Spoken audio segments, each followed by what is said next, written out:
ચાલો મળીએ સુવર્ણ ધ્વજારોહણના આ મહોત્સવના પ્રસંગે પહેલી ધજામાં જે હાજર હતા એવા કર્મઠ કાર્યકર્તા આપણા સંઘના ભૂતપૂર્વ પ્રેસિડેન્ટ ઘણા વર્ષો રહી ચૂકેલા ને અત્યારે હાજરા હજુર છે એવા વડીલ શ્રી રાજુભાઈ મહેતાને આપણે મળીએ. પ્રતિષ્ઠાના ટાઈમે તમે હાજર હતા, ત્યારના પ્રસંગમાં તમને કેવો અનુભવ હતો? અલૌકિક અનુભવ હતો એ વખતે, અને કોને ખબર તે આજ સુધી જળવાઈ રહ્યો છે.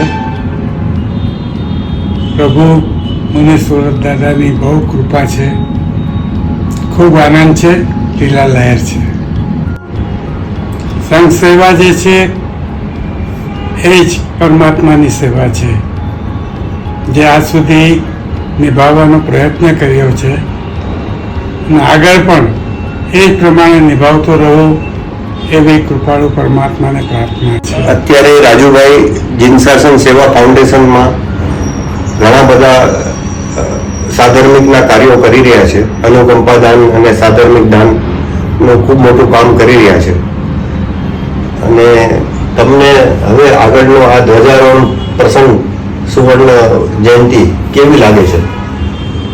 અત્યારે કાર્યકર્તાઓમાં ખૂબ ઉમંગ અને ઉત્સાહ છે, તમે એને કેવી રીતે મૂલતવો છો? આપણે મૂલતવાના તો એ જ છે કે દેવાધિદેવની જે સેવા આપણે કરી શકીએ તેનો કોઈ અંત હોતો નથી. પ્રભુને સેવાની જરૂર નથી, પણ સેવકને એવું જ્ઞાન આપવા માટે કે તેણે સેવા કરતા રહેવું જોઈએ એવો પ્રભુનો આશીર્વાદ સદા વર્તાય છે, સદા વર્તાય અને સદા આપણા ઉપર રહે એવી ભાવના રાખું છું. અત્યારની કાર્યકારિણીને શુભકામના. ખૂબ ખૂબ અનુમોદના છે.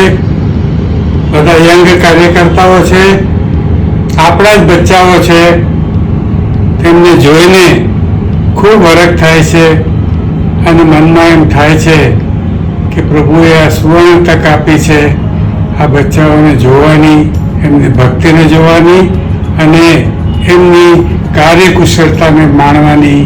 સર્વ મનોકામનાઓ પૂર્ણ છે. અત્યારે ખૂબ ખુશહાલ જિંદગી જે છે તેમાં બધાનો બહુ મોટો ભાગ છે.